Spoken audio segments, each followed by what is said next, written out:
We have one more speaker for you tonight. This guy has been making a stir since at least 2009. There's nobody doing the work that James O'Keefe has done. He's phenomenal with what he's done, and he's still working to make America a better place. He's a true national hero, and I turn it over now to James O'Keefe.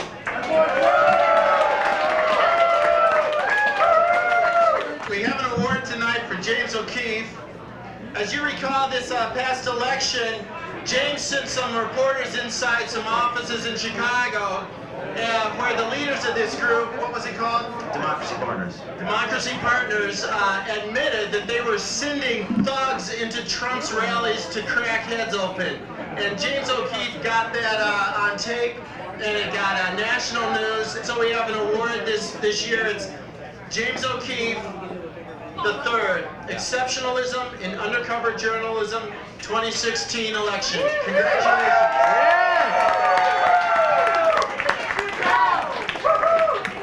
Thank you, Jim. It's great to be here at this Real News Correspondents' Dinner. I feel like I should talk about the kind of the nature of journalism, right? Because what is journalism? What has journalism become? And if you look on TV, you don't really see journalism. You see opinion, narrative, propaganda. And there needs to be someone out in the field actually digging and, actually uncovering something, right? Yeah. And the only people who are going to do that is us. It's you, it's citizens. It's normal people. But I want to tell two stories before I do. I just want to acknowledge a couple people in this room, because I always get the spotlight.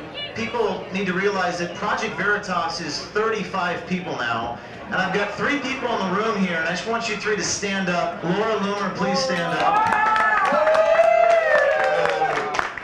2 of the other guys are behind the camera, as they usually are, but Nick Evangelista, please stand up. Nick right there. Get up there, Nick. And all the way from Connecticut, Nico DiGregorio is right there. So these guys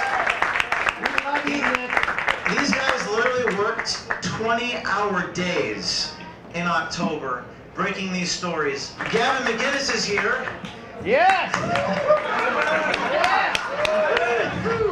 This week, Gavin and I went to the Tribeca Film Festival trying to get into a movie about Acorn.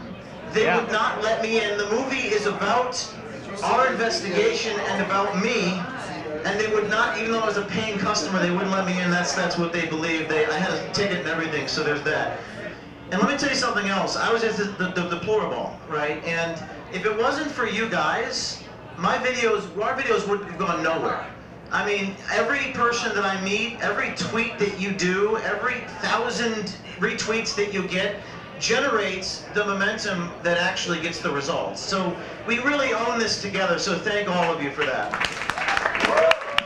But let me tell you something else. These videos that we did during the election were spiked by every major media company that we went to with them. Do you know why they were spiked by Fox Corporate and other organizations? Because those news companies were afraid of the retaliation they would face when Hillary Clinton would become elected president. They were afraid that Hillary would revoke their FCC license. Think about that for a second. These are publicly traded companies. Not only do they not do the journalism, but they're too afraid. And the irony is that we're just independent people with little access, but we really are the only ones left to actually do the job. And that's what dawned upon me during the election. Now this week we have some news. First of all, Veritas is expanding in a major way. We got 1,000 applications for undercover journalists in the last 30 days. 1,000. Now those of you who said, well James, they're going to try to infiltrate you. Yeah, we have a process. We're weeding those guys out. Extreme vetting! Extreme vetting. And our extreme vetting goes even farther than what the government does.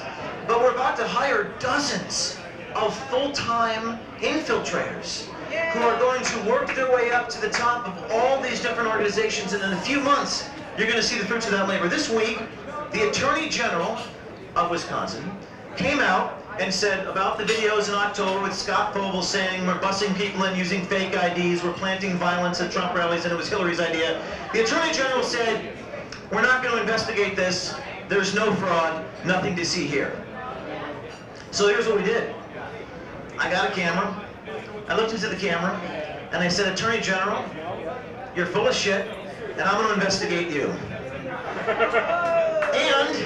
And I sent 80,000 emails to people with a tweet. I said, please tweet the Attorney General and ask him why he's covering up the investigation. And do you know that a few hours later, the Attorney General reversed his course and said, and this is, I'm reading the Associated Press, under fire from conservatives, that would be you.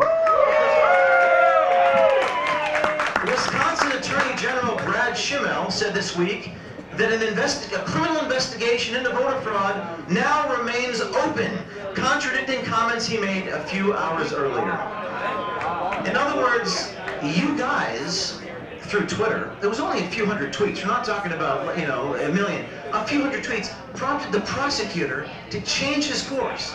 And the reason that that happened is because, to borrow Gavin's line, you had balls, right? James, you must have balls. You have to have balls. A bad Canadian accent. So you guys did this. Thank you very much. You know, the last thing I'll say is, you gotta go on offense. You have to go on offense. You have to be unafraid. And that's what we at Veritas are going to continue to do. Stay tuned. We're inside the media. We got stories coming there. We're inside the top of these organizations. There's a lot coming. Thank you very much, and keep tweeting. Thank you.